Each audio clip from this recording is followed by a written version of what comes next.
Hello students. तो हम ना एटम एंड मॉलिक्यूल्स वाला चैप्टर हमारा डिस्कस कर रहे थे।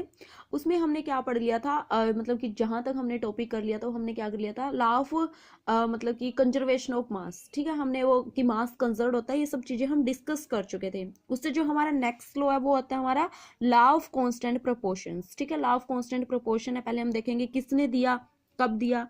तो जो ये लॉ है किसने दिया था, प्राउस्ट ने दिया था, 1779 की बात है। उसने क्या एनालाइज किया था कि जो केमिकल कंपोजिशन है, केमिकल कंपोजिशन का मतलब क्या है कि जैसे हम कहते हैं वाटर है, ठीक है, वाटर हमने देखा जैसे कि H2O है।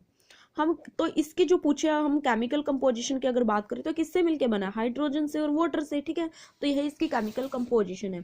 तो जो केमिकल कंपोजिशन है कि किस टाइप के एलिमेंट्स प्रेजेंट है और किस रेशियो में प्रेजेंट है, उसी को हम बोलते हैं लॉ ऑफ कांस्टेंट प्रोपोर्शन। तो इसका डेफिनेशन क्या हो जाएगा, एक chemical compound always consist of the same element combined together in the same proportion by the mass. ठीक है, कि देखो इसको किस चीज से आप मतलब कर सकते हो कि एक केमिकल कंपाउंड में जो एलिमेंट्स का उसका जो मतलब कि रेशियो है वो एक कांस्टेंट होता है, जैसे कि वाटर है, इनके मास का रेशियो कांस्टेंट है। वाटर पूरे वर्ल्ड में कहीं भी चले जाओ इसका फॉर्मूला H2O ही रहेगा। ठीक है, तो अगर हम इसकी बात करें कि जैसे H2O, एक हाइड्रोजन का मास कितना होता है 1, 2 का कितना हो जाएगा 2, ऑक्सीजन का मास कितना होता है 16, तो इसका रेशियो देखो 1 और ये 8। तो आपको पता है वाटर के अंदर हाइड्रोजन और जो ऑक्सीजन का रेशियो है वो क्या होता है 1:8। तो ये हमेशा 1:8 ही होगा, ये नहीं कि 2:4 हो जाएगा कभी, या 3:6 हो जाएगा, ऐसा कभी नहीं होगा। ठीक है, तो ये कांस्टेंट प्रोपोर्शन में ही मिलते हैं आपको। ठीक है, तो ये चीज आपको ध्यान रखना है। उसके बाद जो हमारा नेक्स्ट टॉपिक है, जो इंपॉर्टेंट टॉपिक है, बहुत इंपॉर्टेंट टॉपिक है, वो है डाल्टन्स एटॉमिक थ्योरी। ठीक है, डाल्टन एक साइंटिस्ट थे, बहुत अच्छे साइंटिस्ट थे।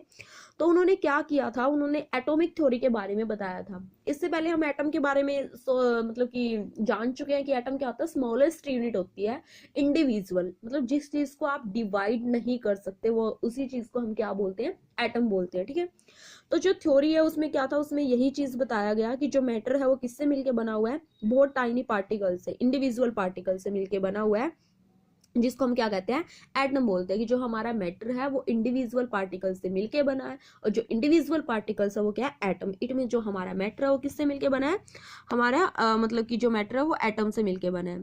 तो डाल्टन ने एटॉमिक थ्योरी बताई 1808 में। ठीक है, 1808 की बात है। तो उसने काफी पोस्टुलेट्स दिए थे, उनको हम एक एक को डिस्कस करेंगे। फर्स्ट उसने कहा कि जो मैटर है ना वो स्मॉल पार्टिकल्स से मिलके बना है, और उन पार्टिकल्स का नाम हमने दे दिया एटम। ठीक है, सेकंड में बोल रहा है atoms can not be divided. पहले कहा गया था कि एटम को आप डिवाइड नहीं कर सकते, बट पता है आपको कि जो बाद में और डिस्कवरी की गई, मतलब कि रिसर्च वर्क किया गया, उससे भी पता चला कि एटम को हम डिवाइड कर सकते हैं। क्या होता है, एटम को डिवाइड करने के बाद आपको क्या मिलता है, इलेक्ट्रॉन मिलेंगे, प्रोटॉन मिलेंगे, और क्या मिलता है, न्यूट्रॉन मिलता है। ठीक है, इट मीन्स ये चीज इसके टाइम तक तो वैलिड थी, जब डाल्टन ने बताया तब तक तो ये चीज वैलिड थी। उसके बाद क्या हुआ, एटम को मतलब कि डिवाइड कर सकते हैं, एटम को इलेक्ट्रॉन में, प्रोटॉन में, न्यूट्रॉन में हम डिवाइड कर सकते हैं। उसके बाद बताया इसने atoms can not be created not be destroy, मतलब ना आप उसको क्रिएट कर सकते हो एटम को, ना ही आप डेस्ट्रॉय कर सकते हो, कंजर्व्ड है वो। उसके बाद उसने कहा कि जो एटम्स है ना बहुत तरह के होते हैं। ठीक है, जो there are many kind of atoms as are element, जैसे हाइड्रोजन है वो भी एटम है, हीलियम है वो भी एटम है, तो डिफरेंट काइंड के होते हैं। उसने ये भी बोला जो एटम्स है ना गिवन एलिमेंट के वो आइडेंटिकल है, जैसे हाइड्रोजन है तो हाइड्रोजन के सारे एटम एक जैसे ही होंगे ना, एक एलिमेंट के हाइड्रोजन है तो उसके सारे एटम हाइड्रोजन ही होंगे, एच ही होंगे। ठीक है, तो एक ही तरह के होते हैं। हैविंग सेम मास, उनका मास भी सेम होगा, साइज भी सेम होगा, और उनकी क्या हो जाएगी, केमिकल प्रॉपर्टीज भी सेम हो जाएगी।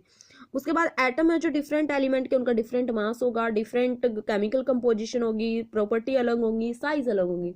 जैसे मैं बात करती हूँ, एक एटम लेती हूँ मैं हाइड्रोजन का, एक मैं ले रही हूँ मान लो क्लोरीन ले लिया, तो इनका साइज भी अलग है, इनकी रिएक्टिविटी भी अलग है, सब कुछ अलग है। इनका मास भी हाइड्रोजन का 1, लिथियम का सॉरी क्लोरीन का कितना होता है 35.5। तो देखो फर्क है ना दोनों में, तो ये चीज आप देख सकते हो। उसके बाद ये क्या कह रहा है, जो केमिकल कॉम्बिनेशन है ना बिटवीन द टू एलिमेंट्स के बीच में, consist in the joining together of atoms of these element to form molecules of compound. मतलब कि केमिकल कॉम्बिनेशन, जैसे हमें देखा था वाटर बना हुआ है, दो या दो से एलिमेंट मिलके क्या बना देते हैं, आपका मॉलिक्यूल बना देते हैं या कंपाउंड बना देते हैं। ठीक है, जैसे वाटर है, वाटर में हाइड्रोजन और ऑक्सीजन मिलके आपका कंपाउंड बना हुआ है। फिर कह रहा है जो number and kind of atom in given compound is fixed. Fixed होते हैं ना, जैसे वाटर में हाइड्रोजन फिक्स है और ऑक्सीजन भी फिक्स है। ड्यूरिंग केमिकल कम्बिनेशन, जब आप किसी चीज को केमिकली कंबाइंड करवा रहे हो तो जो एटम है ना डिफरेंट एलिमेंट के, वो कंबाइन होते हैं in the small whole numbers की फॉर्म में होते हैं फॉर्म कंपाउंड। जैसे हाइड्रोजन में वाटर में 2 हाइड्रोजन है और आपका क्या है, एक ऑक्सीजन है, तो ये भी दोनों होल नंबर ही है। Atom of the same element के जो एटम्स है can combine in more than 1 ratio two form more than 1 compound. ठीक है, जैसे कि आपका जो नाइट्रोजन N2 की फॉर्म में भी मिलता है, आपका नाइट्रोजन N3, तो देखो डिफरेंट रेशियो में भी वो कंबाइंड हो सकते हैं सेम ही एटम। ठीक है, तो N3 नेगेटिव होता है। तो ये हमारे जो पोस्टुलेट्स थे वो किसके देखे हमने, एटॉमिक डाल्टन एटॉमिक थ्योरी के। जो डाल्टन एटॉमिक जो एटॉमिक थ्योरी है वो किस पे बेस्ड थी, वो लॉ ऑफ केमिकल कॉम्बिनेशन पे बेस्ड है। ठीक है, तो डाल्टन एटॉमिक थ्योरी ने सीधा सा बोला था भाई एटम को आप क्रिएट नहीं कर सकते, डिस्ट्रॉय नहीं कर सकते। उसने कंजर्वेशन पे भी बताया कि वो कंजर्व होते हैं। तो जो सबसे पहले मतलब उस टाइम पे तो डाल्टन की थ्योरी को एक्सेप्ट कर लिया गया था, बट बाद में क्या हुआ था, इस थ्योरी की भी क्या थी, कुछ लिमिटेशंस थी, या फिर जो इतना मतलब कुछ सिंपल एक्सप्लेनेशंस दिए थे इस थ्योरी ने। तो एक्सप्लेनेशंस हम कल देखेंगे, इसके ड्रॉबैक्स भी पढ़ेंगे, क्योंकि इसने क्या बोला था, ये कह रहे थे कि मतलब एटम को डिवाइड नहीं कर सकते, बट हम तो एटम को डिवाइड कर सकते हैं नाउ डेज। तो इसकी कुछ लिमिटेशंस भी थी, वो भी हम कल डिस्कस करेंगे। आज के लिए इतना ही। Okay, thank